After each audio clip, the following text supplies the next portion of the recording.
ollaan saavuttu tänne mun salaiselle testiradalle, josta kukaan ei tiedä, paitsi ehkä Nottinghamin sheriffi ja Chuck Norris. Nyt viime aikoina on tullut ajettua vain noilla sähkövatkaimilla. Miten tää 150-kiloinen möhkö, 145 se on, mutta siellä on tankattuna dieseliä ja siellä on vähän öljyäkin.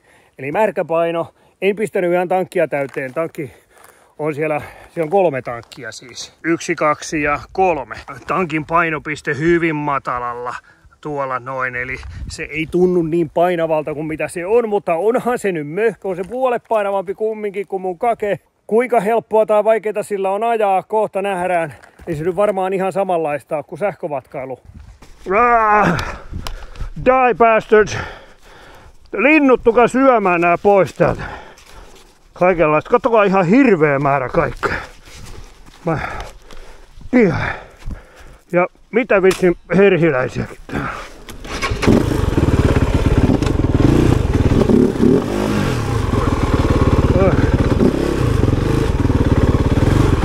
Sitä ei tehdäkään sillä semmoista jalan varassa käännöstä.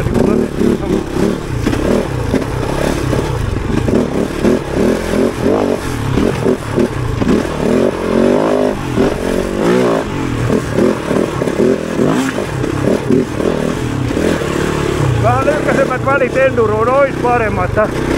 Ykkönen on liian pitkä.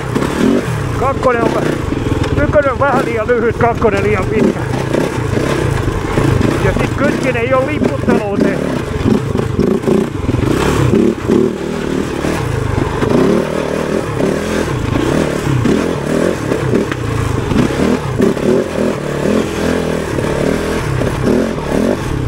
Niin kuin huomaatte, niin ei oo optimialuetta missä ajaa.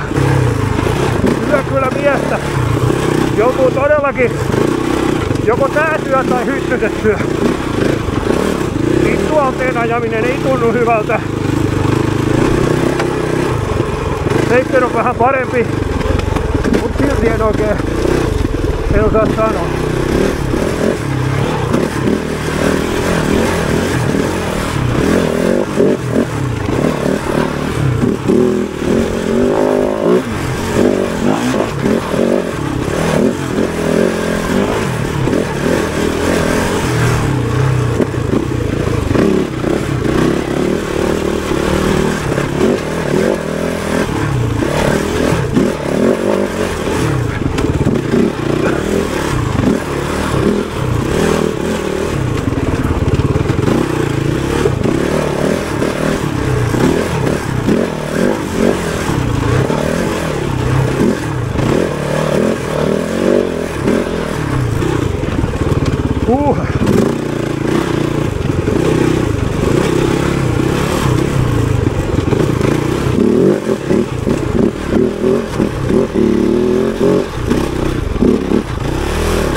Kyllä täällä polullakin pääsee.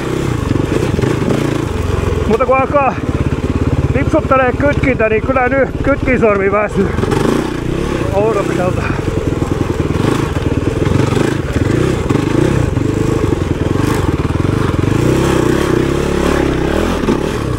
Se ei ollut tosta boksiskaan tosta.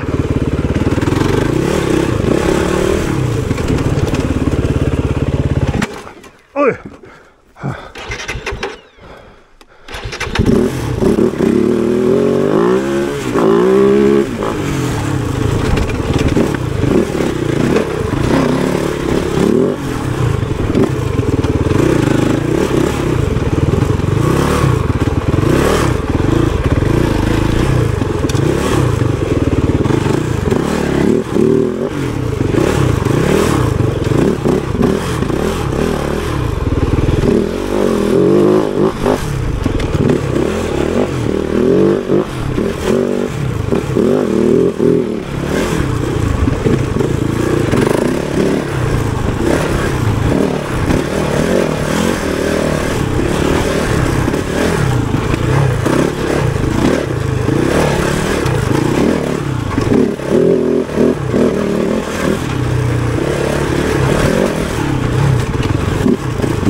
Sitten kärpäsiä pakoon.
Täällä oli hevosen kakka.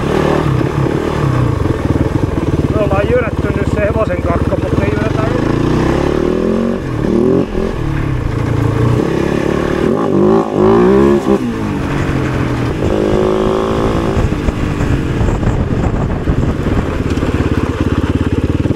kokeilin napseja.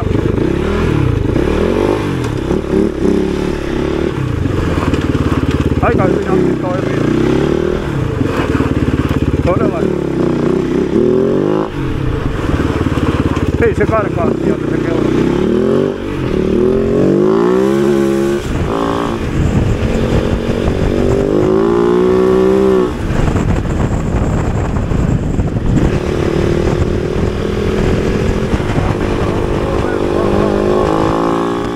Kiinalainen Kove teki Dakarissa debyyttinsä 2023 ja siitä tuli kertaheitolla iso puheenaihe sosiaalisessa mediassa. Nimittäin kaikki 3 Koven pyörää pääsi maaliin, mikä on aika hyvä tulos, kun ottaa huomioon, että puolet osallistuneista keskeyttää tai keskeytti. Sitä ennen kiinalaisten moottoripyörien maine oli korkeintaan kyseenalainen, saatika sitten Dakarissa. Seuraavana vuonna moni pikkutallikin lähti osallistumaan Kovella, siitä tuli heti puheenaihe ja hitto. Tänä vuonna kiinnostuneita on entistä enemmän. Se on joka pojan Dakar-laite. Pyörän kehittäjä Zhang Shue. Vähän vaikea lausua, mutta sanotaan vaikka Jaakko Kovenpoika Matsumoto 3. Kovenpoika on entinen kisakuski ja lähti vetämään kunnianhimosta Dakar-pyöräprojektia. Moottoriksi tuli kaikissa kiinalaisissa vesissä keitetty ja varmaksi tiedetty Zhongshengin pata, mutta siihen laitettiin 2 kannen yläpuolista nokkaa ja Boschin ruisku ja elektroniikka, mutta ei sille ihan kuuhun mennä. Etenkin Euro 5-kuristuksella astmainen Marsukin vääntää paremmin kuin Kove ja se yhdistettynä pitkiin välityksiin ja vajerivetoiseen kytkimeen ei yhtään helpota ryömitä hommia missään viidakkopolulla. Mutta ei Kove ole sitä varten tehtykään. Se on vallan kestävä tettiteiden ja sorateiden ja pikkuteiden nieliä. Öljynvaihtoväli on 2000 kilometriä ja venttiilien säätö 8000 kilometrin välein. Syyläri on sen kokoinen, että liekö napattu Scaniasta. Myös öljyt on jäädytetty.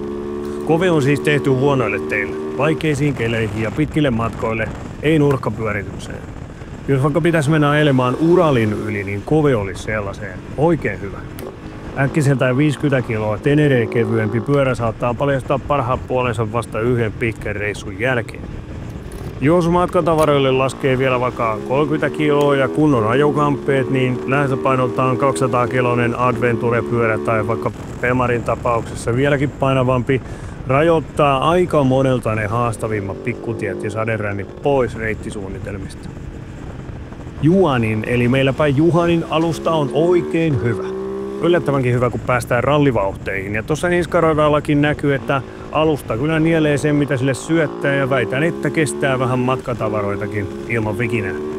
Onhan se vähän pintakova ja ei niin hienostunut ja pehmeä kuin Adventure-pyörissä, mutta ei se tee mitään yllättävää ja toimii ja pitää pyörän tiessä.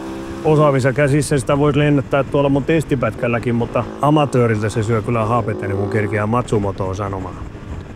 Jarrut on riittävät, apsit saa pois kokonaan tai vaan takaa. Aika surutta saa etujarruakin puristella eikä tarvitse sukeltaa. Jarrut on Tauskin velipojan Taiskon käsiala.